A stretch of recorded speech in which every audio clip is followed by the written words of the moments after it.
They eventually found the baby in the dryer, asleep but sweaty. Have you ever encountered true evil? I've told this story before, about meeting a murderer. Was a journalist on weekend duty. Got called out to a story. Guy claims his car was hijacked with his 2-year-old son in it. I met him at the police station. He seemed devastated. I was devastated. I mean, I'd done plenty of grisly crime stories, but a missing kid is next level awful. Next day I had my day off. The regular crime reporter called me. They'd arrested the dad and found the little boy's body at a rubbish dump. He did it out of revenge for his wife cheating. It still bothers me to this day how I could have felt so much sympathy for this man. I shook his hand, I cried with him. I'm usually very good at picking up when someone is off. Just goes to show you, true evil disguises itself very well. A few years ago a friend of mine was going through a nasty divorce. Like really bad. He came to visit me one evening as I was getting off of work. When I sat down with him he just seemed off, like a completely different person than the man I had known before. Blank stare in his eyes, no smiling, anger behind everything he said. I chalked it up to the divorce and just thought to myself that he would get better when everything calmed down. I told my wife when I got home about seeing him and she agreed with my assessment. I bumped into his ex-wife and some friends a few days later at another work event. She was actually out celebrating their divorce being finalized I think, and she invited my wife and I over to a house party. That would be the last time I saw her. My wife and I ended up not going to the house party but the ex-husband did show up. He killed 9 people, including his ex-wife. When I was growing up, I lived in a small town. We had one kid in our grade that scared the hell out of everybody he met. He was quiet and angry and just weird. He even had an origin story. When he was in 1st grade, he saw his brother trying to move the TV cart down the hall, but something went wrong and it fell on him and he died. I don't know if he actually saw his brother die, but I do know they were in school at the same time, and that his brother did in fact die when a TV fell on him at school. By middle school, he'd started scaring everybody he came in contact with. He'd creepily hit on girls and tell them they'd regret it if they turned him down, but they all did. He tolerated a few of us, and he sat with my group of friends and party crew during lunch, but even then, he was still always quiet. About a week or two into 8th grade, I got called to the office and told that because he sat at our lunch table and we seemed to get along, that the school wanted me to eat lunch with him every day in one of the classrooms instead of the cafeteria. It didn't really feel like I had a choice, so I agreed, and we spent the year eating lunch and playing chess. It took a few weeks for him to open up and start talking, and immediately I regretted it. He had conspiracy theories, raged that girls wouldn't date him, sometimes he'd say things just to try to shock me. He was insanely smart, but his mind was really warped and dark and hateful. It was a really bad year. When we got to high school, he got worse. He kept harassing the girls, he made a list of everyone that rejected him. He called it his hit list. This was the same time as Columbine, and people were terrified. Students and parents tried to get him expelled, but the school board refused. He got arrested because he was playing Counter-Strike with some dude online and asked if he'd ever eaten human flesh, and this gamer, some random dude from another state, got so scared that he called our town's police. When the cops came, he pulled a knife on the cops, and they found several guns, maps of our school, lists of girls that rejected him, and a date circled on the calendar. Still, the school board refused to expel him. Students formed a mass strike on the day on the calendar, and refused to attend class, and pretty much the entire rest of the school year was spent in terror. We graduated and felt like we'd survived, which I remember was a really messed up way to feel. A year or so later, he murdered his parents in their sleep. He shot them and lit his house on fire with buckets of gas all over the house. He got caught in the fire and died from his burns a few days later. He was absolute, pure evil and everybody knew it. In Iraq, there was a family that we would go see every other week or so while on patrol. We would ask them how things are going and if there was anything they needed us to do. They were a respected family in the area and did a lot to build their community to defend against the violence committed by the insurgency. It was a big family, lots of kids, 3 wives. They were good people just trying to better their community. Their house just happened to be on a road that was kind of a border between Al-Qaeda-controlled territory and coalition-controlled territory. One day we were patrolling the road as we died several times per week. And we came across a hole that had been blown into the road making it impassable by vehicle. We turned around and got back onto the road a few miles further down and encountered another hole just like the first. The holes were about 2 miles apart and effective created a corridor for Al-Qaeda fighters to cross the road more freely. We dismounted to get to the family's house. Everyone was on edge. Once we arrived at the house, it was immediately noticeable that something was wrong. It was silent and there was a smell surrounding the house. Inside was the most terrible thing I have ever seen. The entire family was gathered into the central room of the house where they were all tortured and murdered. There was maybe a half-inch of blood that was congealing on the floor. If you looked at the scene, you could tell the order that it all happened. The father was killed last, the daughters were unclothed and laying face down, the mother was killed with a bullet. By the time we had arrived, they had all been dead for 2 or 3 days already. I think about this every day and I've had to stop to cry 3 times just to write it out. When I was a boy, I had a wicked stepmother who reveled in beating me. She would beat me when my father was not present, threatened to kill my brother if I said anything. She would use whatever objects were convenient to beat me with.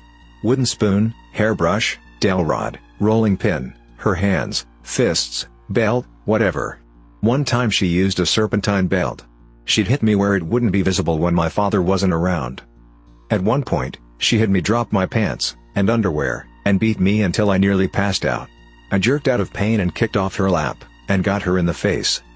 She proceeded to pick me up by my leg and beat my balls with a wooden spoon.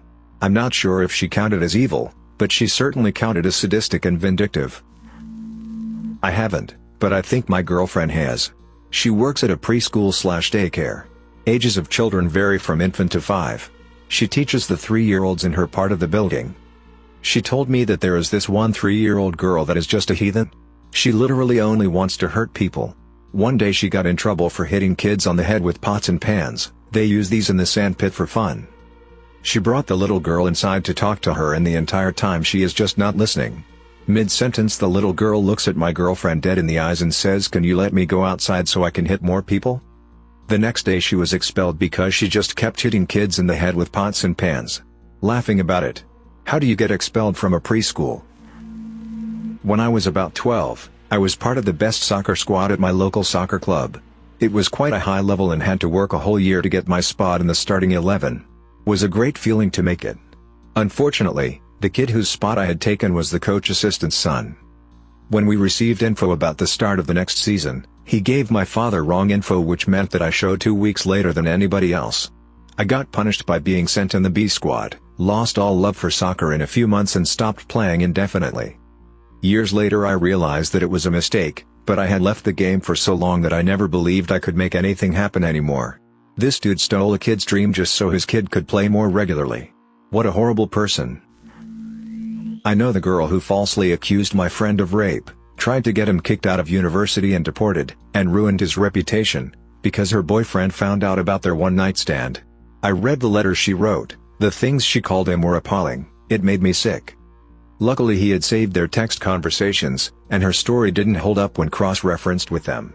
He still isn't the same. He had been recovering from depression, which made a swift and terrible comeback due to her. He has sworn to never sleep with someone he doesn't know again.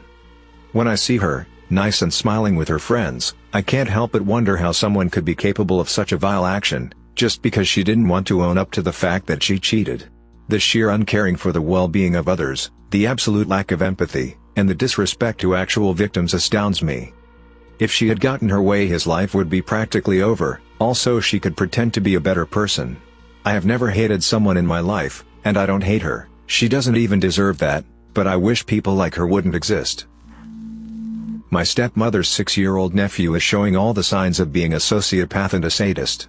He has severely physically harmed several students in his school, including trying to drown a classmate in the toilet several times. He once tried to strangle a little girl. He locked his older sister in a metal garden shed with a padlock for 4 hours in 100-degree weather and lied about it when asked. The police were called because his mom thought it was a kidnapping. They heard the girl screaming and released her. Their dog had puppies and they kept one. He slammed the dog's head in a car door, killing it. He routinely holds a lit lighter to his body, including his genitals. He enjoys hurting others.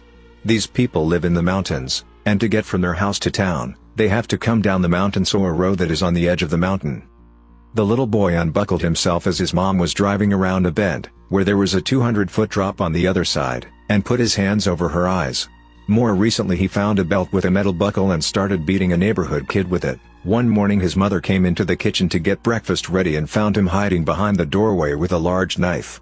She dodged just in time as he swung at her. Even more recently his aunt gave birth to a new baby. My step-aunt woke to go get the baby for a feeding and couldn't find him. They looked everywhere. The 6-year-old was watching with a smile. They eventually found the baby in the dryer, asleep but sweaty. The boy regularly physically attacks his mother and sister, leaving them bloody and bruised. A few months ago I went up for stepmom's birthday and the little boy was present. We were all staying the night at the house. He spent the whole day being sweet and loving towards me until nighttime, when suddenly he stared at me with these horrible emotionless eyes and told me he didn't like me anymore and wanted me to leave. He then went around the hall and stared at me for a while. I didn't sleep that night. My father's cousin. My dad went on a business trip to a country in Asia for 2 years, and me and my sister went down south in the country to live with my mom. So my dad rented his apartment to his cousin and his wife. He stopped paying after 6 months, blaming it on being short on money, and then just ignored his calls after a year. When my dad went home after his business trip, me and my sister went with him back to his apartment to live there because it was closer to some better schools and gymnasiums.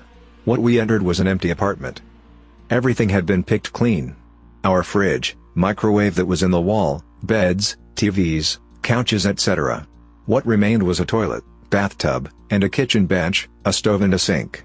My dad was devastated. There were no signs of break-in either, since the door wasn't damaged, so we instantly knew who did it. Things eventually worked out after 3 years. We're living the normal life again, but I'm unsure what happened to my dad's cousin and the court cases. As far as I know, he's somewhere in Finland with his wife and kids. I unknowingly dated a narcissist. I knew something was wrong with him on our first date when I looked into his eyes. They were just cold, dead, empty. Like he had no soul. I was instinctively unsettled, but he was also smart, shy, and handsome, and I figured maybe he had high-functioning autism, so I brushed it off as social awkwardness. Wrong. He went on to be incredibly manipulative, abusing me in such subtle ways I was always doubting myself, and by the time he left me he had worn me down to a husk of the person I once was. We only dated for a few months, yet he managed to destroy me before I could figure out what was even happening. I never knew there were people like that in the world, people who are truly evil, and it rocked me to my core. I have been in therapy for years recovering from this. Always trust your first instincts. My former housemaster at boarding school. This man loved to beat students. He was known for it. Everyone feared this man. His name alone would send you running. The day I realized that he was a true sadist was when he was beating this kid for stealing, and he told me and some other kids to hold him by his legs and arms. He came back with canes that were as thick as mop sticks. When I saw those I realized he was a sadist, though that word was not one I used even though I knew what the word was. It just dawned on me how truly evil that man was. He went out of his way to get these ridiculously thick canes to use to beat 10 to 18-year-olds. After he beat you he would make you clear half a tennis court's worth of land until it was completely bare. This would take people hours to do. He would make people miss mandatory school programs that you could get suspended for not attending. A teacher asked a student who was under punishment cutting grass who punished him, and he said who.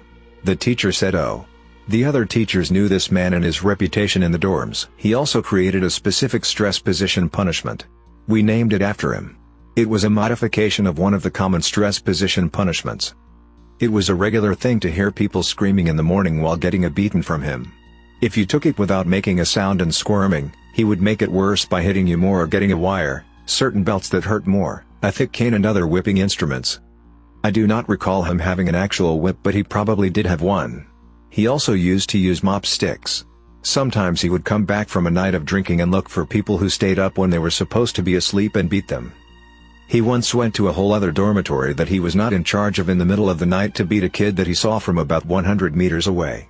He could not open the gate like he could in the dormitories he was in charge of, because he was not the housemaster of those dorms.